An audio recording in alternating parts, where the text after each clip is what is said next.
for joining us. This is Mature Living, and I'm Mary Yanez, Director of the Senior Adult Program at the El Paso Community College. This show has been running for about 26 years, would you believe? It was a long time ago, but we continue to bring you valuable information to this community. Information that you may need, whether it's for your family or neighbors. And there's always instances when we need to protect ourselves. And so we've invited Patsy Lopez, who's an attorney with the County Attorney's Office. And so, you know, you're going to be talking to us about a particular subject matter that I've never talked to anybody about, and that is protective orders. Yes. But tell me a little bit about your work and who you work with, and Gabriela and the Yes, staff. absolutely. I'm at the County Attorney's Office. Our County Attorney is Ms. Joanne Bernal. Of course, Ms. Gabriela Reed is our Senior Division Chief over multiple units, but one of those units is our Family Violence Unit, which handles all of our protective orders. And the County Attorney's Office does many things. We handle deceptive business practice. We do a lot of civil work for the county. We do CPS work, and we do family violence. And family violence is those applications for protective orders. But we do offer a lot of services for our community, and we're happy to guide people to additional resources if they call our office at 546-2050. Something that is so important is reporting. Absolutely. For all of the law enforcement agencies and including yours, and it's so important for us to be vigilant. Yes. And to report. Tell me about protective orders and how that works. Protective orders traditionally have always just been for dating violence or family violence. Okay. And we still have those family violence protective orders, and there are multiple requirements for that protective order. You need to have some kind of dating relationship or family relationship to an individual. Now, there's an extension of that, which is if you're a member of the same household. So you don't have to be married or related by blood if you live in the same household.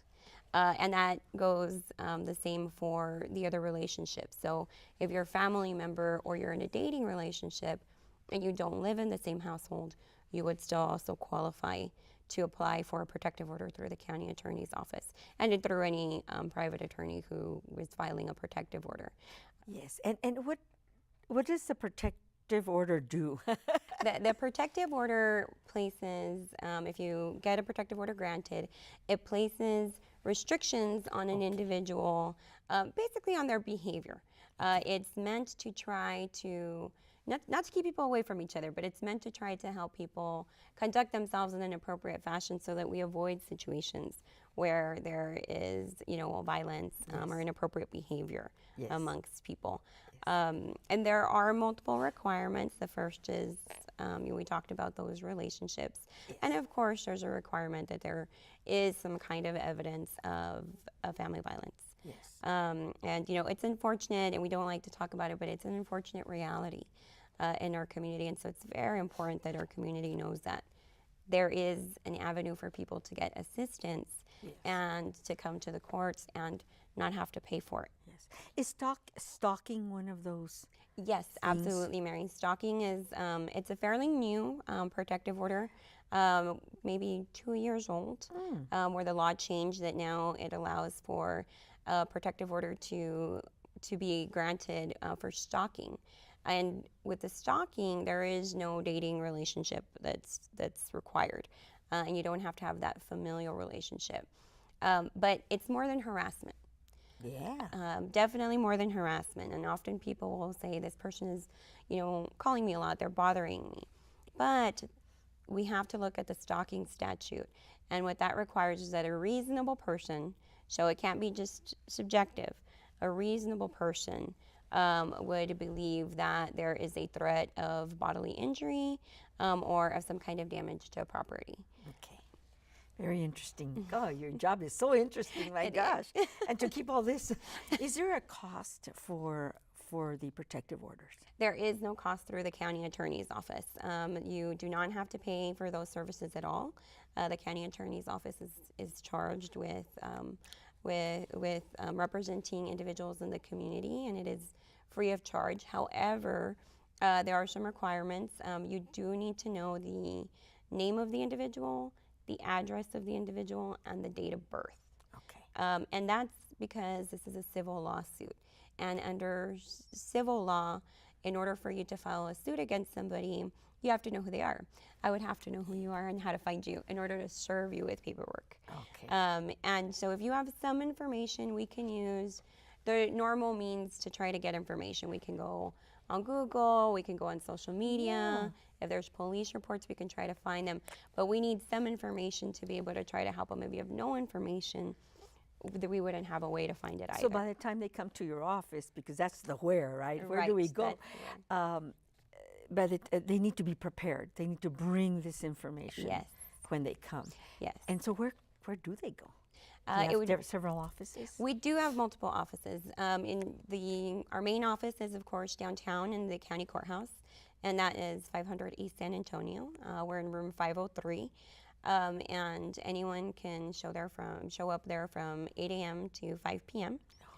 Okay. However, the county does also have annex offices, and a lot of people are aware of the annex offices. They go pay their taxes there. Yes. And so in 3 of the annex offices, we also take protective order applications, and that's in our Socorro office, in the Northeast Annex, and also in our Vinton Annex. Is there more activity in protective orders during the holidays? As you can see, we're ready and approaching the holidays and, of course, New Year's. And all. Is there more intense? That's an excellent question, Mary. And, unfortunately, the reality is that, yes, we have, during the holiday season, it's a wonderful season. It's a great time of year for everyone. But, you do have a lot more gatherings and more drinking. And their also stress levels are higher. And so that also helps to sometimes, just escalate things maybe a little bit further. So, that is an unfortunate reality, that yes, we do tend to see a jump, which is even more important of a reason for people to know that this is a resource that's available for them. Absolutely. The county attorney's office, very important. We want to give your phone number and, where you work. Yes. The different areas where you serve, and because there's an intensity in activity as far as the holidays and protective orders, should we not wait? I mean, when do we know we need a protective order, that kind of thing? Well, when there is if you feel like you're in danger, certainly you should always contact the police department. That's the first thing you should do. If it's an emergency, call 911 and contact the police. Make sure that you track these things, that you make police reports. But if it can be simple. It can be a push. It starts off slowly, and unfortunately, in these circumstances, family violence escalates. And it's similar, with the stalking as well. So it may not be a dating relationship, it may not be a family member, but if you feel that you're being threatened, and really that's what we're looking for, is prevention. Exactly. And if they make a threat of bodily violence to you, or to damage your property, that's the time to call. Even if they're joking. Sometimes. Right. We hope people wouldn't joke. So I was just joking. But, well, wait a minute. This is serious. That's exactly right. And you often get that. It's the apology, and it's a cycle. It's a cycle. We're very aware of that it's a cycle, and it starts off the same. It's a little bit aggressive, and there's an apology, and we forgive, and it starts all over, and things do tend to escalate from there. Can you give us your phone number where they can reach your office? Yes, the county attorney's office can be reached at 915-546-2050. Great. Thank you for being with us, Patsy Lopez, one of the attorneys at the county attorney's office. Thank you, Mary. And thank Gabriela Reed for sending you Absolutely. to Mature Living. Good to see you again. Thank you for having me. Happy holidays. And we'll be back with more guests.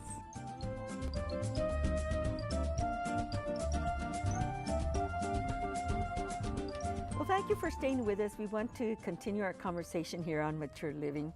And so we've invited Tencha Grijalva, who is the Recycling Program Outreach Coordinator with the City of El Paso. And she has so much to share. I don't want to wait anymore. Her job is really important, but her job really depends on the success of the Recycle Right program is us, the community. Thank you so much for being with us, Tencha. Thank you for having You me. recently presented at our Shredded event. Yes, ma'am. Very, very excellent information, and I decided you need to be on Mature Living.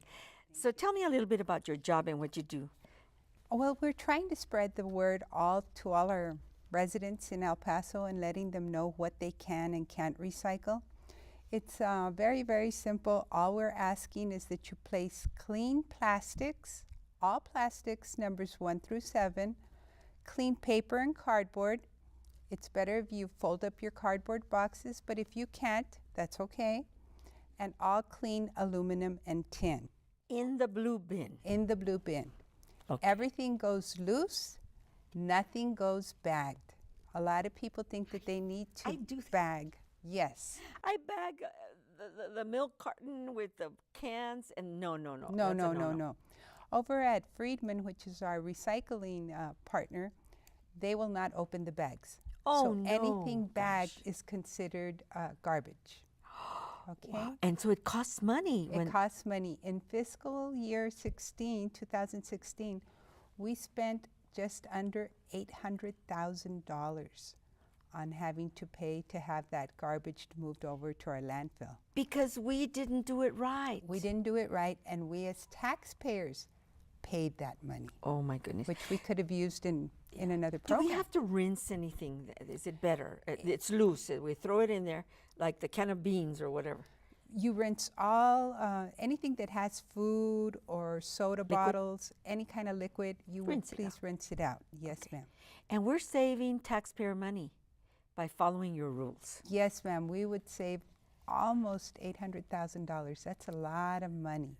Yes. Okay. So we've got to do it right. Yes, And ma'am. that's going to be one of our New Year's resolutions. How's that? Yes, that's great. We're going to accumulate a lot of trash. How about those paper wraps for Christmas presents? The paper wrap, as long as it doesn't have any glitter or any adhesive on it, you Or can put that. aluminum.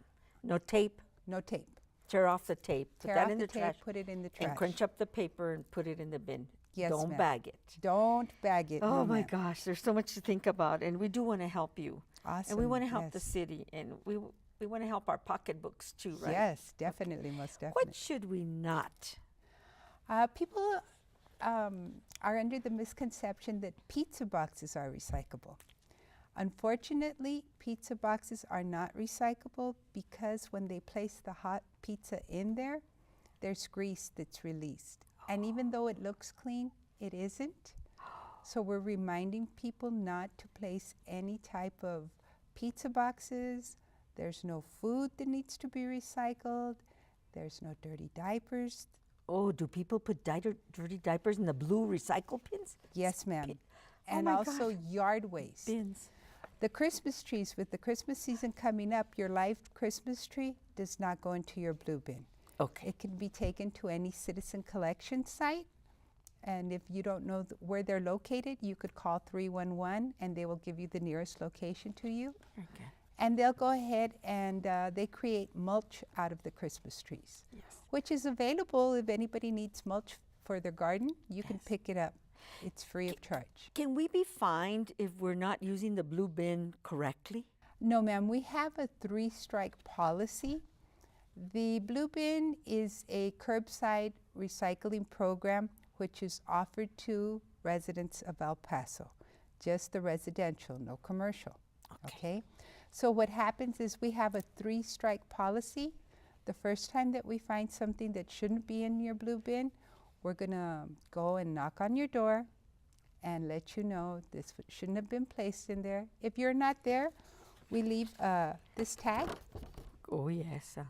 I Okay. haven't gotten one of those yet, so maybe. Good, you're doing good.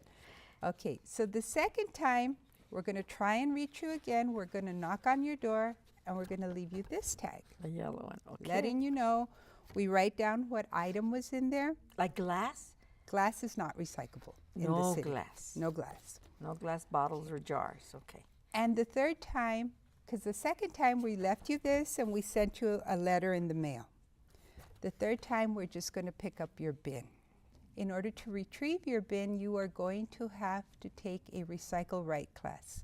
The Recycle Right class is held the first Saturday of each month at our office at 7969 Sao Paulo. If you cannot attend, we are we're trying to place the class online and should have it up very soon. Yes. And San Paulo is near Bel Air High School there on Yarborough, right? Yes, ma'am, correct. Okay, very good. And we don't want to take those classes, so it's so simple. Very, very simple. And I've been bagging. I'm sorry. I've been bagging. I should not bag anything that I put in the blue bin. It should be loose. It should be loose. People worry that perhaps the bin's going to get dirty because it's loose. But if everything's clean, it shouldn't be dirty. And are we saving money by recycling? What is the real benefit of recycling? Well, we're not only saving money, but we're saving space in the landfill. Oh, yes. We are very fortunate here in El Paso to have such large open desert space. But if we keep using it and not recycling as we should, pretty soon we're not going to have any space available. Yes. So we really need to save space in the landfill. So does the city get money from using this recycling company? Do they pay the city, or how does that work? No, ma'am. How it works is that we have a contract with Friedman. Okay. And we have to pay them. Oh, we pay them. We pay them to sort our materials. Of course, everybody needs to make some type of money and profit, right? They sell the materials to somebody else at market price, yes. Which unfortunately right now the market is not doing very well at all for any of the recyclable materials except aluminum. Why? I wonder why. Well, we won't worry about that. Yes, all we have to worry about is our landfill. We don't want to clutter it up with things that we can reuse Yes, the environment and yes, help the environment. Is there something that I had not mentioned? I know you have this little card in English and Spanish. Yes, ma'am. Of the dues, what to drop in the blue bin, and then of course what not. I would just like to mention that we, especially now with the holiday season, we have a lot of plastic bags from shopping. Oh yeah. We should try to reuse those reusable totes that they have. But if you do have a lot of plastic bags, you can place them in the blue if you put them all in one bag.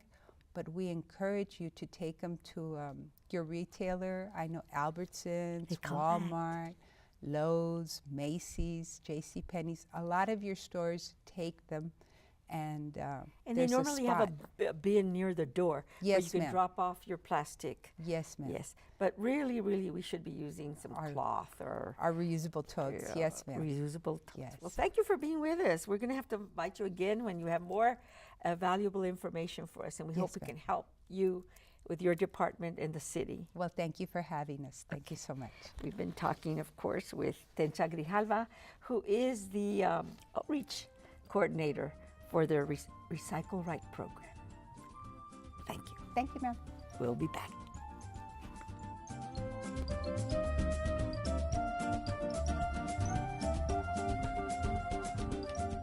Well, this is a time for giving, the holidays, but really, all year long is a time for giving. And so we've invited Sonya Saunders, who's the executive director of La Posada Home, and she's going to share with us what you can do for La Posada and for this wonderful group of people that come through their doors that need help.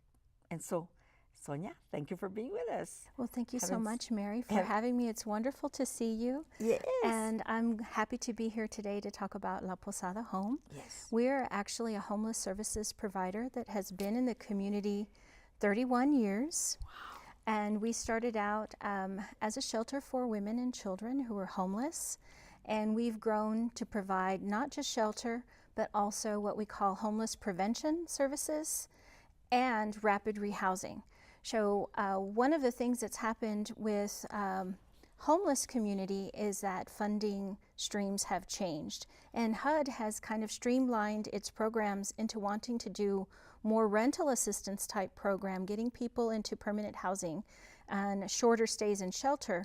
So as a result, our shelter, which has been the core of our program, is looking for alternative funding. So I'll tell you a little bit about our program. Our main program is a shelter, and we can serve up to 15 families at a time, mothers with children. Yes. Okay. So they're homeless, and they mostly come from emergency shelters, whether it's the Center Against Sexual and Family Violence, the Salvation Army, or any of the other emergency shelters, or actually coming from the street or fleeing domestic violence.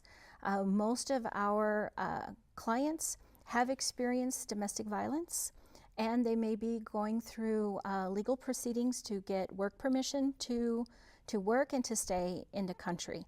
So they are some of the most vulnerable in our community. So they're going through recovery, and they need a safe place to stay, and that's what we offer for them. And what's the length of stay that you normally? The length of stay is average 6 to 9 months. And in that amount of time, we put them together with a case manager to help them put together a plan for their self-sufficiency, and then we offer them support services within the shelter or in the community to get them to reach their goals. So our goals as a program is to help them to increase their income, apply for any of the benefits that they're able to get for themselves and for their children, and also to find permanent housing. Yes. So we help them if they qualify for Section 8, public housing, helping to increase their skills and job opportunities. Yes. They save money while they're with us, so they can have money for a deposit and first month's rent. And we also help them to fill their home with basic items when they leave our facility. So ways that the community can help us. Contributions are very important then for they're for your vital, success. and we would not survive without them. So some of the things that we need all year long, we're saying, is cleaning supplies, because the clients clean the house every day. That's part of what they do. And also toiletries, toiletry items, cleaning supplies, small furniture items or small appliances, pillows, mattresses, all of those things that you need to make a home, we need at La Posada, and also as the clients move out into their own place. So that's the main component, is the shelter. Our second new program is a rapid rehousing program. So we're serving clients either from an emergency shelter or from street outreach that have been referred, and they're certified as homeless by HUD definition. And we match them with an apartment. So they go from an emergency shelter and an apartment, and we are able to provide rent assistance depending on their situation for up to 12 months or more. Within the shelter environment, as I was saying, it's about 6 to 9 months, but the goal is the same, that they become self-sufficient and they have permanent housing. So we put them into an apartment that they would be able to eventually afford on their own. Yes. And we also have a case manager that works with them with a housing stabilization plan to help them look at how they need to address their work issues, their education issues, issues with the children. And that's not limited to women only. That could be single men, women, or two-parent families as well.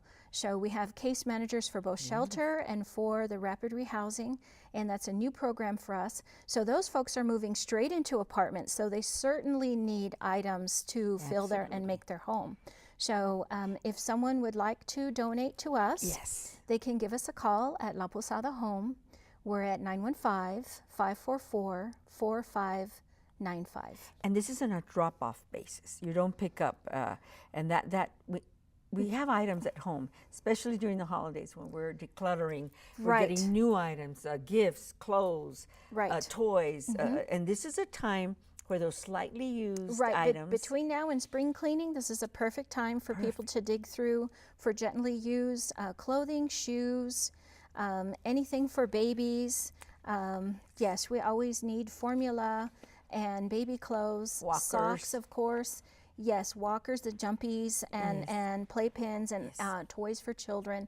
Those are things that we need all year round. And you also need funds. You need contributions. We absolutely do. So there are certain grants that we're not qualifying for because of the category that we're in for the long-term shelter.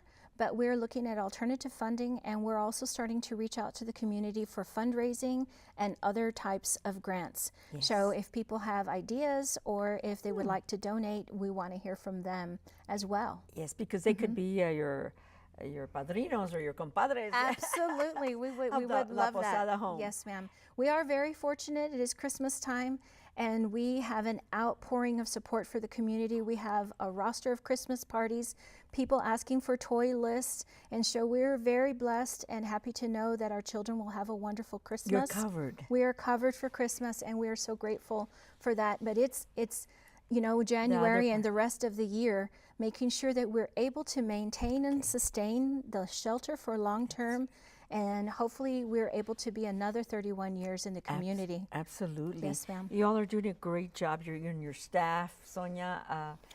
We have a board of directors, That's a good. volunteer board of directors, and we're also looking for new board members if anyone is interested in supporting us and helping us look at the strategic planning for the long term. We have a wonderful staff that's bicultural and bilingual, bicultural, and able to match the client's goals with their needs in the community and help guide them through that process. And so with the board, with the staff, and the community, we can't go wrong. Can't. And the people that are benefiting are the most needy. The most in children, need. women. And you know, they really just need that little bit of help. There's that gap between whatever the situation they were in before and how we can help them get into permanent housing and independence and self-sufficiency. That's our goal. Wonderful goals. Well, certainly people that are watching our show today are going to give you a call. Again, the number is 544-4595. We'll put it on the screen. Put it everywhere. Yeah, put it everywhere, and give them a call and get on the board and get on Yes. board. Yes, Thank ma'am. you so much, Sonya, Thank for you coming so to much. Mature It's Living. my to pleasure, share. Mary. Thank you for all you do. Great, and we'll see you all next week.